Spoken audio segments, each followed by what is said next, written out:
গ্রামে মরিয়ম তার ছেলে রাজুকে নিয়ে থাকতো। রাজুর বাবা ছিল না।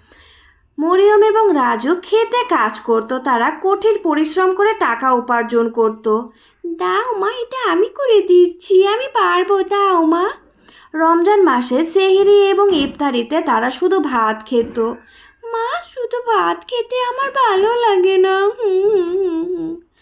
একদিন রাজু রাস্তা দিয়ে যাচ্ছে, সে দেখলো ফাতেমাদের বাসায় অনেক ভালো ভালো ইফতারের আয়োজন করা হয়েছে। সে বাসায় এসে ইফতারিতে শুধু ভাত পেল, আর ভাত খেতে ভালো লাগে না।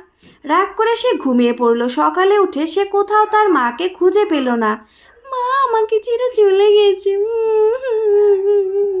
এরপর সন্ধ্যা নেমে এলো। সে দেখলো ক্ষেতের মধ্য দিয়ে তার মা হেঁটে আসছে। বাবা, আমি ওই গ্রামে গিয়েছিলাম টাকা উপার্জন করতে। দেখ, তোর জন্য মাংস কিনে এনেছি, চল এটা তোকে রান্না করে খাওয়াবো।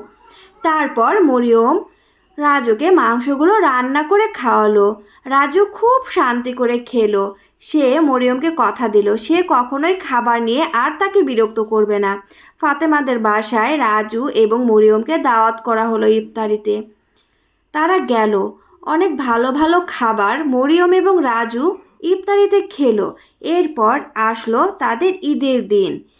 আজ আমাদের ঈদের দিন। কিরে, কেমন আছিস তুই? রাজু এবং তার বন্ধুরা নামাজ পড়লো, তারা খেলাধুলা করলো। রাজু ঈদের দিন খুব খুশি ছিল। সে তার মায়ের সাথে ঈদগাহে গেল। তাদের এলাকার সব মানুষ সেখানে আসলো, সবাই খাবার নিয়ে আসলো। তারা একসাথে ভাগাভাগি করে খাবার খেলো। মরিয়ম এবং রাজু খুব খুশি ছিল ঈদের দিন। এভাবেই তাদের দিনটি কেটে গেল।